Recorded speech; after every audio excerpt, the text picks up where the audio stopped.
wonderful program coming to you. And please don't forget to subscribe or give us a thumbs up. Thank you for watching. Yeah, welcome to KHTV.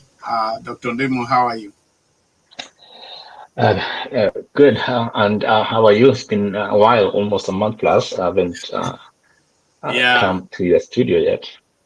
Yeah, I know. Yeah, this is we are having a great topic. I know we have visited this, and a lot has happened so far since we talked. Now, there is a new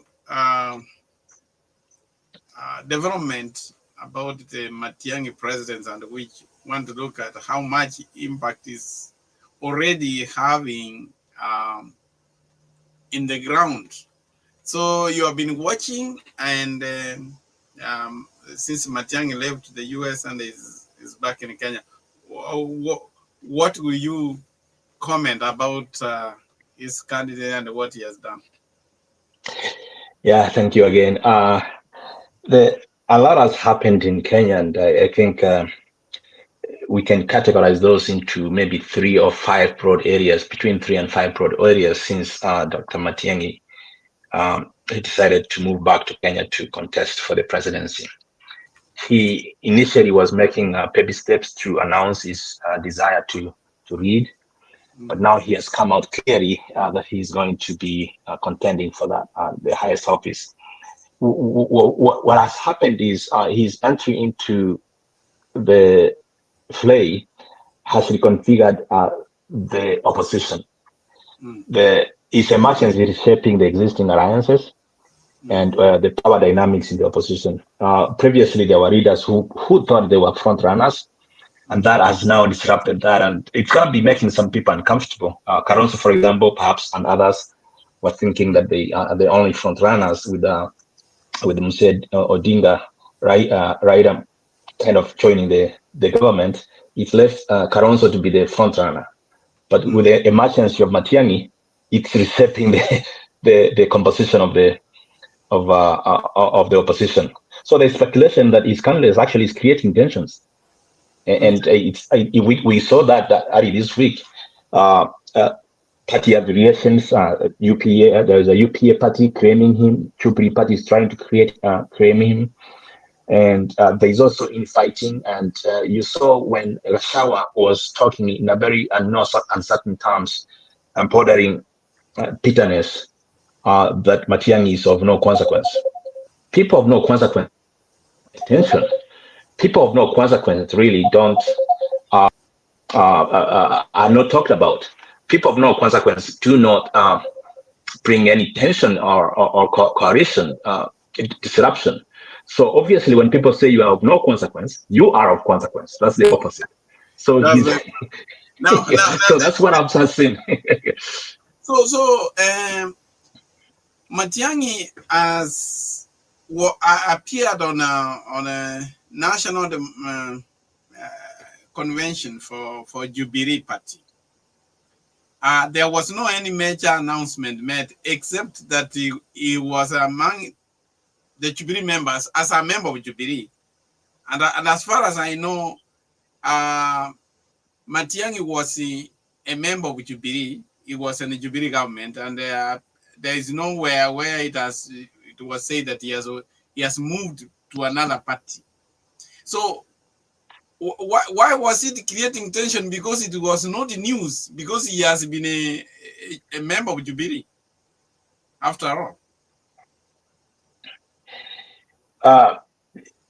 There was speculation even before that National Delegates Committee meeting of Jubilee that he was going to be made the deputy party leader. And thereafter, the party leader was going to step down in his favor so that he becomes the party leader of Jubilee. Yeah. There was that speculation, but obviously that did not occur. And I believe it's because of whatever reasons that were occurring behind the scenes. And he even never spoke.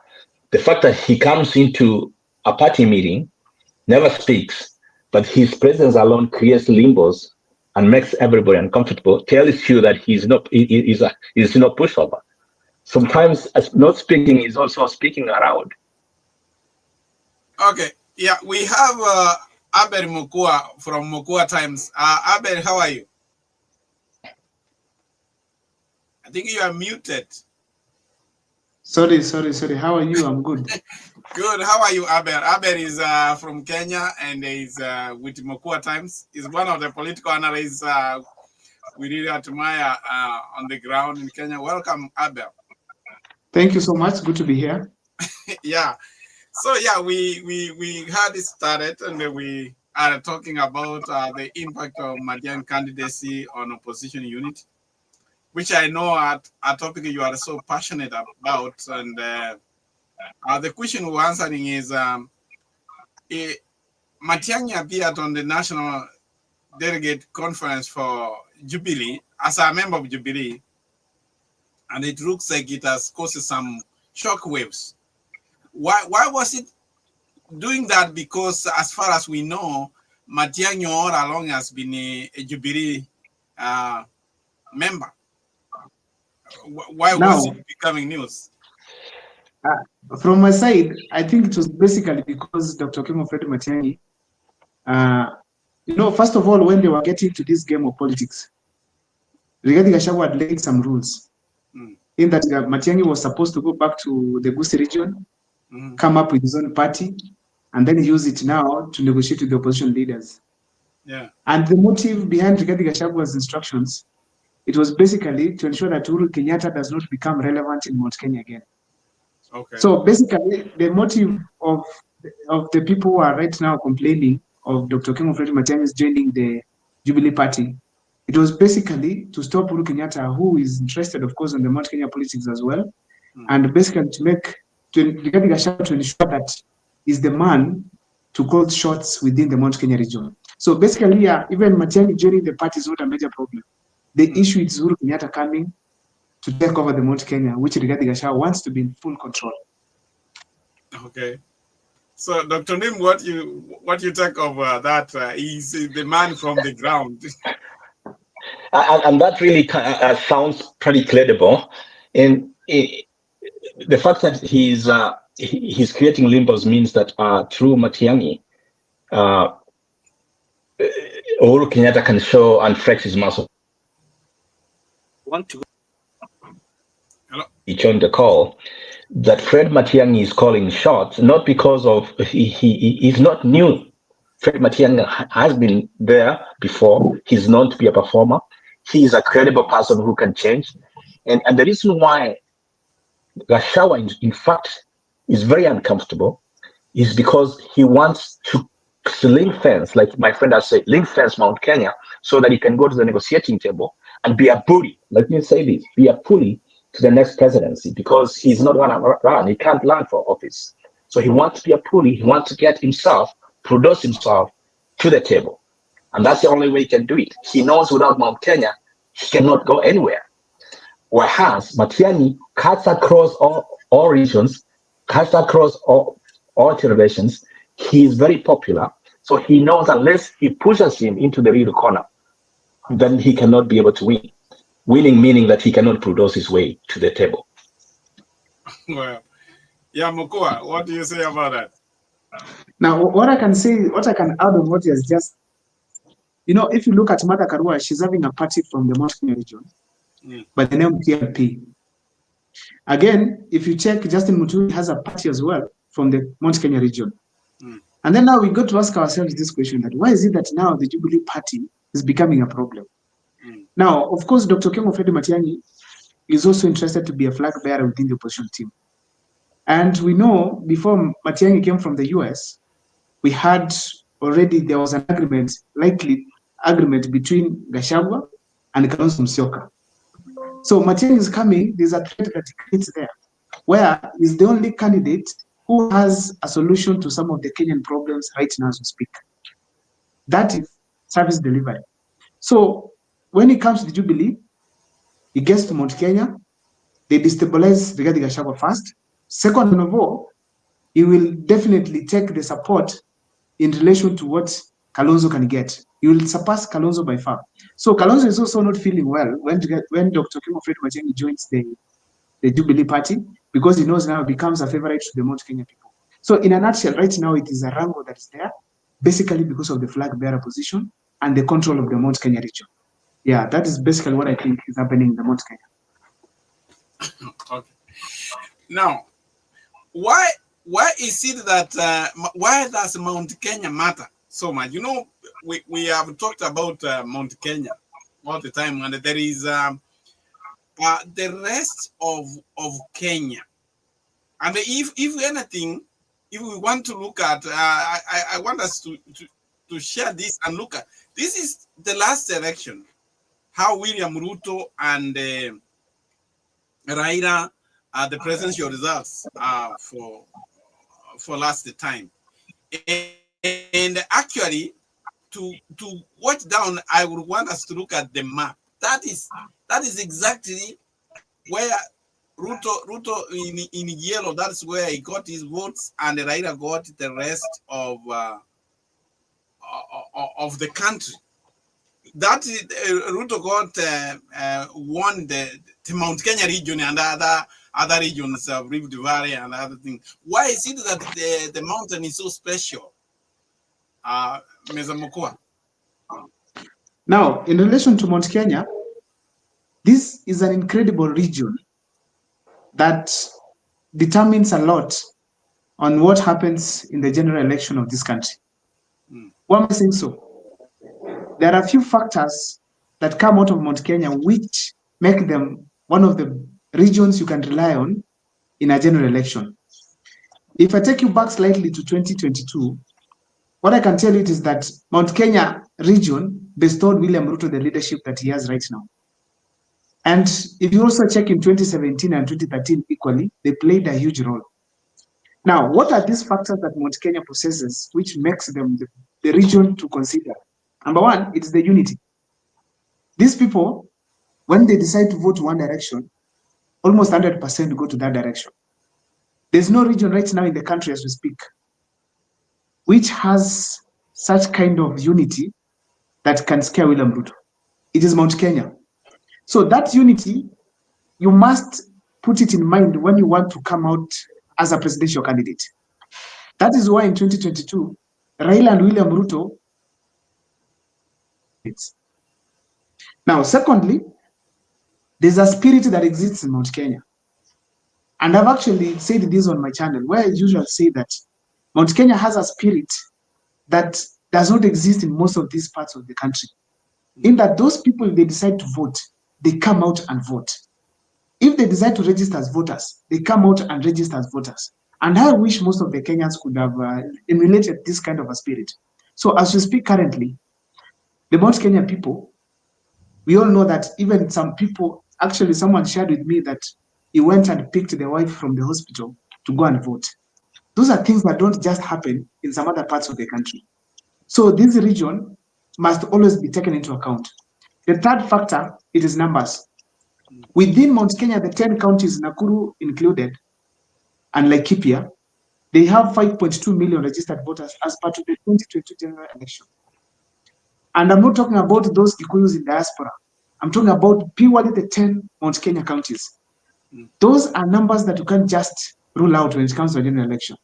So whichever way these people who are in opposition, whichever way they want to take, they must consider the Mount Kenya region because of their unity, numbers, and the spirit to vote. Thank you. Oh, welcome. Oh, Ben, welcome, Ben. I see you've come in. Thank you. We are in the process. So we'll wait later. Let's hear from Dr. Ndim before we can hear from you. I cannot say any better than he has. And the only thing I would emphasize, other than just being the highest, they have the highest voting basket, I would say, in one single region. You know, they're in a small space within central Kenya. But the population-wise, obviously they are 23% of the population. And if you win 22% of that population of the entire voting block, you already need just a topping, something more like an icing on the cake. So the fact that we have seen where they fought as a team and they fought in one direction, the only time they split and they lost was in 1992. Remember when we had the late Muse Kibaki ran and then Matiba were running, the only combined vote would have beat Moi, because Moi got 36% and the two of them combined were at 50%. So if those two who split the central Kenya region had combined efforts, they would have easily won. And subsequently, when they started voting as a bloc, they have since produced a president. So that's the only reason why Ruto is so scared.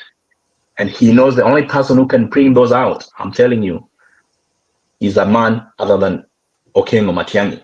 And that's really scaring him a lot, because Matiangi is not from the region, yet he's actually on the ground, as I hear. Maybe you can tell us, Adams, Obed, whether that is true or not. Okay. Good. Now, on Matiangi, or maybe, am I the one to speak? Yeah, go ahead. Now, Matiangi's support base here in Kenya, it cuts across every region.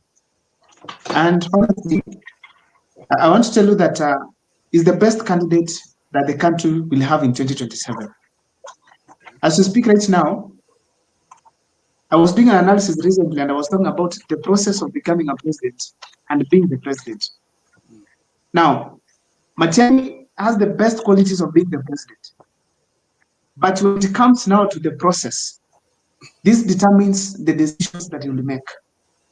Right now, as we speak, Mount Kenya, they are procedural. They have a structure. Despite that, the people of Mount Kenya make a decision. Like right now, they've made a decision. William Ruto is one term. Whatever he does, he will go home. They don't want him. And that is what is stressing William Ruto. So the votes are there. For these votes to reach Dr. Kemo Freddy Matiang'i, it will actually determine, the determinant there is the decisions that you will make, and also the way you will act with the people of Mount Kenya, right now as we speak. Because one thing we know, they have a leader right now, who is Rigathi Gachagua. But Matiang'i is more allied to Uhuru Kenyatta. And the fact remains, when it comes to the common mwananchi, Gachagua commands. But when it comes to power, Uhuru Kenyatta commands. So it is just the decision making that Dr. Kemo Freddy Matiang'i has to ensure that he's right, to remain at the safer side of getting the votes of the Mount Kenya region. Because regardless of Matiang'i being a performer, we have to remember that we've had leaders before who have been very good in performance, Peter Kenneth, but they have still been left out because of decision making. That is very key for Dr. Kemo Freddy Matiang'i, that he has to make the right decisions so that he can attract the support of Mount Kenya entirely. Yeah, Mokua, you know, you are so philosophical. You have given some insight there that the process of becoming a president, in a very good point you have raised. Even if you are still popular, you need to work towards getting those votes to become a president. Ben, yes. Ben, what do you think of that? You are muted. Can I answer the first question, Dr. before I had on that? Okay. The first question, why Mount Kenya is very important and very crucial in an election in Kenya. First of all, we have to accept the fact that during the independence, the Mount Kenya played a very important and crucial role for us to gain independence in Kenya. More people in Mount Kenya died. Well, number one, they know the value of the leadership. As Dr. Ondimu said, it's only 92 that they rose because Moi was very technical and very cunning. He's the one who brought that technicality to make sure they divide the votes. In 2007, if you remember, you could not go anywhere if you don't have a vote in the mountain. You have to make sure you have a vote before you do anything, in transaction, any business in the mountain. So I concur with my colleagues that Mount Kenya is very crucial. Okay, let me answer the question, that is the second question, why it's very important for Matiang'i to make sure that he owns it. If you remember, President Uhuru said, you can't be given power. You remember? He said you have to own it. You have to go for it. So he has to make the right decision, as my colleague has said, and he's the leader. He is the one that heads the towards the presidency. Everybody is swallowing. Everybody wants this is sweet to be a president in Kenya, but you have to own it. You have to make the right decisions. We can only give advice, but he's the one to determine which decision he makes for us to win the elections. So, we have talked about the mountain, and the word Murima has become synonymous, as we say. Okay, it's Mount Kenya a region. Probably a glance of it is all of the counties which are bordering Mount Kenya, and most of them, Kirinyaga, even Meru, all are included here. And it's as you say, it's a foot region. In the last election, those are the number 80 county, the number of registered voters, which as Mokwa said, range is more than 5 million. That's a big chunk of the votes. But then, now my question is, why do you think now they will listen to Uhuru and yet they never listened to Uhuru in the last election? Uhuru told them to vote for Raila, but they ended up voting for Ruto. Why do you think now they are likely to listen to Uhuru? I don't really know if they will listen to him because we don't know yet what the outcome will be. But according to our friend who is on the ground there, he mentioned now their leader is Shawa. And if they are structurally arranged, like following one lead at a time, then Matiangi has to swallow his bride, cut his rings with his former boss, chart his own way, and be focal, because as it stands now, he cuts across all the population across Kenya. And if he needs to cut and carry the Mount Kenya region, which obviously will propel him to the presidency, he has to be very calculative and be very clear with his former pose and tell him this: I love you, yes. You brought me to the limelight, yes. In order for me to climb to the mountain and be successful, I'm gonna step on your face. I'm gonna spit on you before I get back and clean it up. Okay. Abel, how are you? What do you say? Now, this is what I can say. Right now, Rigathi Gachagua is the person to speak on behalf of Mount Kenya. It's not Uhuru Kenyatta. And he has been very strategic on his moves. Let me just take you very fast through what has happened. Rigathi Gachagua back in 2022, he noticed that Uhuru Kenyatta had left a gap where he did not empower somebody to take over from him. He stepped in and he campaigned. Then he proved by ensuring that most of the votes have gone to William Ruto. That was the first step. When he was in government, he did not do well because the government generally wasn't performing as per to the expectations of the people of Mount Kenya. So what happened? An opportunity came of impeachment, where Rigathi Gachagua was going to be made now jobless. And then he identified there's need for someone to talk on behalf of Mount Kenya based on the William Ruto's moves. He stepped up, and in a nutshell, he got the people of Mount Kenya supporting him. They felt like he's fighting for us, he's our fighter. So that's how I actually gained some support from the people of Mount Kenya. There were issues he had with Uhuru Kenyatta based on the campaigns that were there back in 2022 and when he was in government. Gachagua humbled himself and apologized publicly that tulikosea kijana wetu. He admitted he made mistakes. He also went ahead to apologize to the people of Mount Kenya that I am sorry, I brought you William Ruto. Those are some of the acts or actions of Rigathi Gachagua that made him actually to be the darling of the people of Mount Kenya as we speak today. Also, when there were times of chaos in the country where the Gen Z were being killed right, left, and center, Gachagua stood out as the only brave leader to speak. While Uhuru Kenyatta was quiet, he came out to speak. He came out to speak, and even actually, I can say attribute to the decline of abductions and extrajudicial killings to Rigathi Gachagua. So all these actions of Rigathi Gachagua made him officially the spokesperson of the Mount Kenya people by default. So as we speak now, the only way Uhuru Kenyatta can get into the helm of Mount Kenya leadership, it is by Rigathi Gachagua making a mistake. And the mistake is maybe going against the wishes of the people and endorsing William Ruto in Mount Kenya. But so long as he plays right and ensures that he does not go against the wishes of the people of Mount Kenya, Uhuru Kenyatta will be nowhere in the 2027 general elections when it comes to the say in Mount Kenya.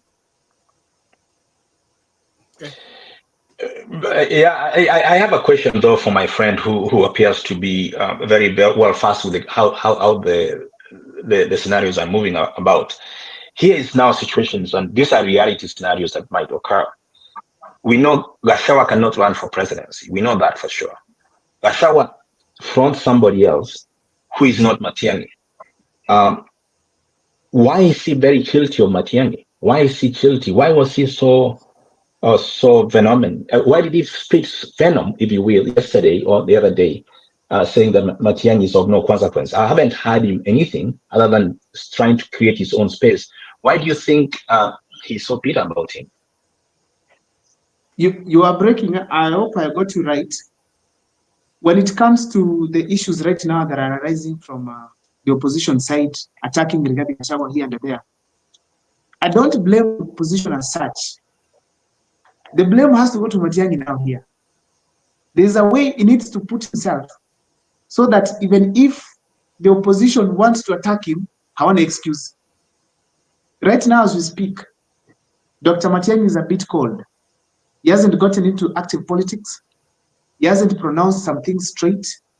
And this does not go well, not just with the opposition, but with the rest of the country. And actually, one thing I want just to tell you is that the problem here Matiangi has, it is the conversation in Mount Kenya. Because I'm telling you, the rest of the country is okay with Matiangi. But the Mount Kenya votes are very important. So when Gachagua speaks, he knows precisely the complaints of the people of Mount Kenya, what they want from Matiangi. So far, Matiangi is yet to come out as the Matiangi people need. The expectations people had before from the US were there. But right now, they are low. We hope that Matiangi will be able to actually lift everything so that at least he can be where the people are expecting him to be. So the noise, the courage Gachagua to come out and attack Matiangi is basically because he knows there are some weaknesses in Matiangi that he has not fixed. So if Matiangi fixes them, you won't hear this noise. So he needs to work very hard, convince the people of Mount Kenya that he's an independent leader, he's not a project of Uhuru Kenyatta, and he can make his own decisions, and he can campaign and take William Ruto home. And that he's willing to do that. Once he does that, the people of Mount Kenya will definitely pass the same information to Gachagua. He will know that the mountain is speaking, it is Matiangi. So once Matiangi creates five, all these noise will be quiet. I don't know whether I've answered your question. I answer the question too. Okay, Ben. I think the fear of Gachagua, Daktari, if he thinks that Matiangi is going to horn Jubilee, he's dividing the votes of the mountain. Because he knew that he would be able to come up with the mountain, he can be able to command all votes, so he can come to the table and ask Matiangi with his small party from Kisii as he was reaching, how much do you have? So he can be able to negotiate. But now they are dividing. You know, it's a threat. Gachagua knows that this is a threat that Matiangi is coming up. I agree that Matiangi should be able to make his own decisions and other things, but also from other side, he's being threatened. That's why he's just counting others and he's leaving Matiangi out. He's just afraid of what's coming up with. So I can, if you allow me, Daktari, maybe the time will come. I have advice for Fred when we get there. Okay. Well, that's very good. Now, my question is, assuming things are going like that, because it looks like the opposition is they have sidelined Matiangi because he has decided to join Jubilee. If they go like this, what will happen? Do you think the opposition without Matiangi, they will win the 2027 election? Abel. Now, if they decide to go independent, Matiangi to be alone, and the other opposition team, that is of Gachagua and Kalonzo, to be together, there are consequences. We have to agree on that. Now, the fact remains, first of all, if they decide to go independent, it's the best opportunity for Dr. King of Matiangi. On what basis? Matiangi will have a chance to build himself. He has not been in politics before. He has not vied for any seat. He needs to create his own structure all the way from the MCA seat to the presidency. And if it could be under the wings of Gachagua and Kalonzo, even the crowds, they will enjoy it together. But Matiangi needs to know, how big are my crowds? How strong is my message? How much attention do I get from Kenyans? That one he can only achieve by being independent in the meantime. And that is important. If it goes to a certain point, then they come together. But in a scenario where they now proceed to the ballot independently, what we must be aware of, there will be no 50+1, because if you can see, Matiangi has a good command across the country. Gachagua also is controlling a huge number of votes from the Mount Kenya region. And when you combine the numbers of Mount Kenya and that one of Kalonzo, because all I can assure you is that if Gachagua is against Matiangi, most of the votes of Mount Kenya will not go to Matiangi's side. They will actually, most of it will go to Kalonzo Musyoka's side. So they will have a huge chunk of votes. And considering Matiangi's support from other parts of the country, there's a likelihood there's no 50+1. So eventually we are going to have a runoff in 2027, according to me. And in the runoff now, any team can win, but most likely the team of Gachagua and Kalonzo, if they vote to the brim, they're likely to even emerge as the first. Okay. Dr. Nim. I was going to look at those eventualities, actually, where there will be multiple presidential elections at the end. But I want us to go back and look at the history here. The history tells us that winning coalitions have actually been formed within a few months to the election day. We are 2 years into an election. So a formation of a coalition right now really might not survive the test of time. I'd rather say this, that each one of them independently campaigns on their own. They flex their muscles. They come out however they are. And then at the end of the day, they will coalesce around one candidate. As it is right now, Fred Matiangi stands a very good chance. And I'd rather be having him run on his own, prove his worth. And then at the end of the day, he will then come to the table, as Gachagua says, that come with your votes and let's talk. He'll showcase not his vote from one region, but his vote from the whole of Kenya. I think that's the way for him to go. Because if right now he accepts to be in that coalition, he's going to be focused into, like he's coming from a small region, obviously, with only less than 1.5 million votes in the basket. So I believe it's better for him, if I were him, to, number one, cut links with his former boss. Number two, be independent and be vocal. And number three, showcase that he's connecting not just with a certain segment of the population, but most importantly, across all sectors, especially the Gen Zs. The Gen Zs, in my opinion, are so determined, from what I see on the social media, on the news, to really determine who the next person will be in that office on the hill. But why do you insist that he has to cut links with his former boss? I mean, Uhuru Kenyatta is the retired president who is the one who picked Matiangi. Otherwise, Kenya could have not known Matiangi other than the people he taught in university, and maybe could have been known. I mean, he's the man who brought this profile up. And absolutely. Yeah, absolutely. It's undeniable. It's undeniable that he's the one who propelled him to be where he is. It's undeniable. It's like when you're going to the moon, there is that caste that brings you and then lets you go. I think if Uhuru Kenyatta really wants this man to be president, I think he needs to let him go too. The reason why he's carrying his package, he'll be carrying his package. And his package, as you all know, any president has his successes and failures. His failures in central Kenya are more pronounced than his successes. So we don't want him to be dragged around to be carrying his failures. So that's the first reason why he must cut his links. Number two, and which is very critical, Mount Kenya, as my friend said, is very structured. And their spokesperson is none other than Gachagua. So why should he be dealing with a retired president who helped him come to the limelight and not deal with those who are in the political arena? I think he needs to come out of his shadows. Those are the only two reasons. Well, the only thing is that Gachagua is not like he has influence, but he has a mouth, and I mean that is the same what he used the last generation, and now he went back home crying after being impeached, and he might also be having, as you said, 2 years to election is a long time. Maybe they are just wiping his tears. The reality will come that will he have that influence. And if you look at one example, this is exactly, you cannot underrate a former president. See what happened in Botswana.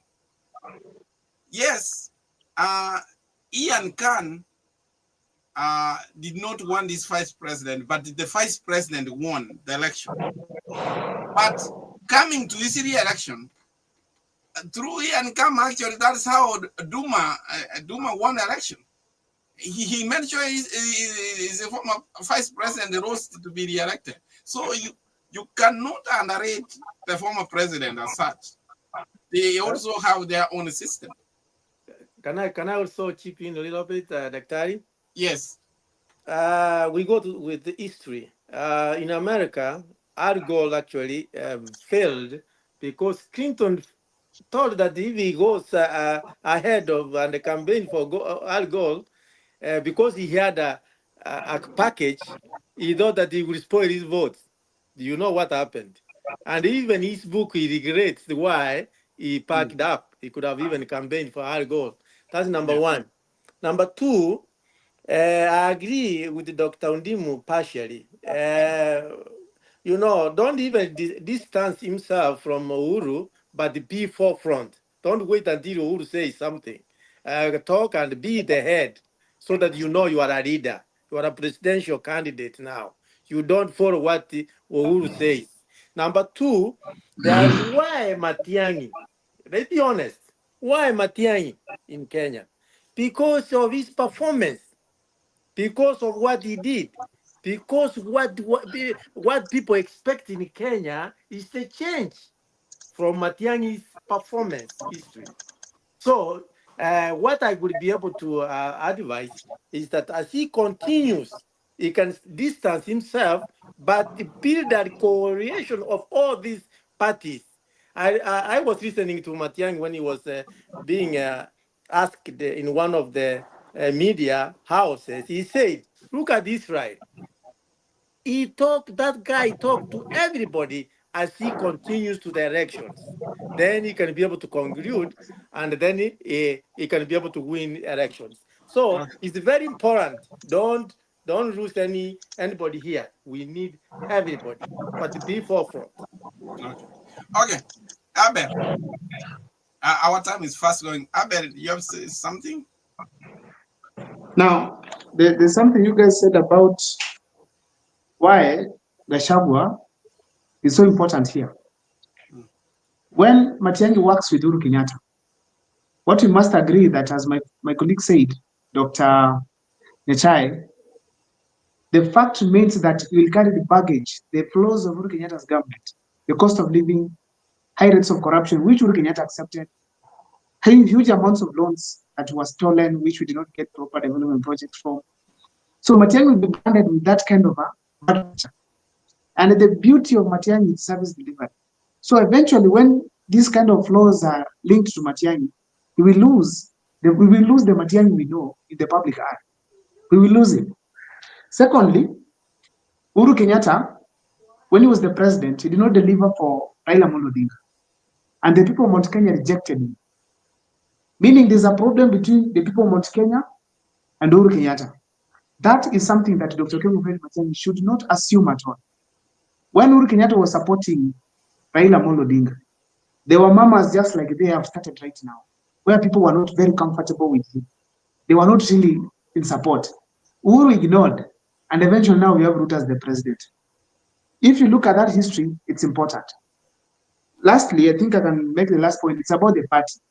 In Kenya, from 2002, when probably I can be able to read the history and follow closely, I want to tell you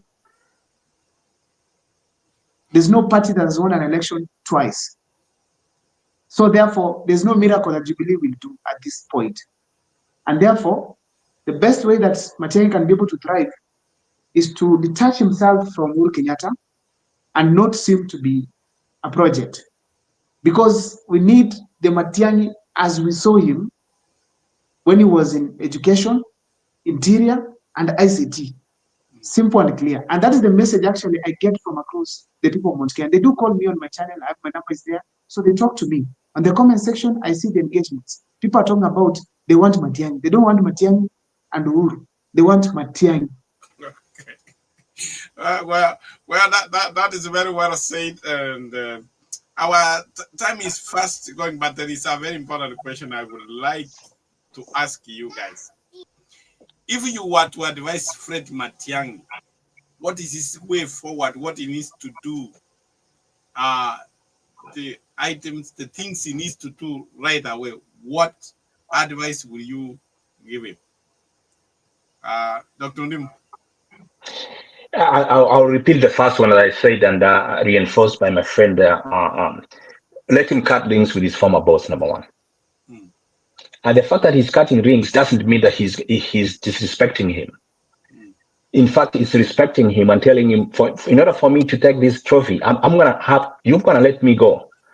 And in some occasions, I'm going to hit you hard on the campaign trail so that I can cut that image of an independent man. That he should do. That's number one. Number two, once he has cut links, he must go out and connect with those people who are so much yearning for him. He shouldn't be waiting and be in the boardroom right now. In my opinion, he should hit the campaign trail. He should connect with the hoi baroi, as they call them, and get them excited. He should get the people excited about him, such that even when Gashawa says that Matiangi is of no consequence, people will tell him, no, we know him, we understand him, we connect with him. That's the man we want. Those are the only two things he can do right now, if I were him, and stop campaigning alongside that group of people. He should come to the negotiating table when he has a big, huge crowd behind him saying, we want Matiangi. That's what I would say. Ben, what do you have to say? Our time is fast. Yeah, I will take a very few minutes. I think this is what I love to, so that Matiangi can be able to succeed. Number one, I agree with the Daktari. Let him be a leader. Let me be a leader and make a decision to be a presidential candidate. Number two, don't forget your friends, professors, students. Take up a phone call and call and talk to those guys. People are complaining where they have not even seen him. They have not talked to him. I think I will be able to talk to Daktari CS that please don't fail to talk to your friends. Already they want to support you. Because you know why, Daktari? Moi succeeded because he talked to chiefs, DOs every morning before he goes to Arambe House. And he succeeded. Don't take one person's information and you go to the media. Talk to friends. Talk to your people from every angle of the corner of Kenya. That's the advice. Number three, stay on course. People know you are a performer. Stay on course Me, I was thinking even Jubilee, if he goes there, he's the chairman, he will do it. He will make it to be a straightforward. But if he makes another decision to make his own party, it's okay. So let him be himself and go Okay. for it. Okay. Okay, please. Our time is going. Abel, what advice would you give someone? Now, the advice I can give quickly is that let Matiangi now stop chasing leaders and get to the people. People are missing him, and that's very important. He needs to create a connection with the people. Right now, Matiangi is find him. You can't get him on the streets. You can't get his message. That is very diminishing. I think it is diminishing him a lot. The second thing, I think Dr. Kemofedi Matiangi, later on, he needs to launch his party. He hasn't declared that he's in Jubilee. We just saw him in the NDC. They did not say he's the party leader, so there's still a chance. Right now, the NDC has exposed his enemies, the thinking of Gachagua and many other people. So it is the right time for him now to make a decision. I expect him to launch a party that will be national, not from Kisii region, national. Lastly, I think Dr. Kemofedi Matiangi needs to embrace the youth. So far, he's very far from the youth who called his name in the streets that we need Matiangi. Right now, we don't see him even talking about the youth as much. He just says they need to be leadership, but does he even feel he's closer to them? We can say Maraga is closer to youth than him, and that is very wrong. So please, that's my advice to Dr. Kemofedi Matiangi. Thank you so much, gentlemen. It has been a very nice conversation. Abel, thank you for joining us from Kenya. And I think you have made us feel what is on the ground. That's very good. We will try to keep it. And I hope we'll continue the conversation. Thank you for your time. Thank you. Thank you. Thank you.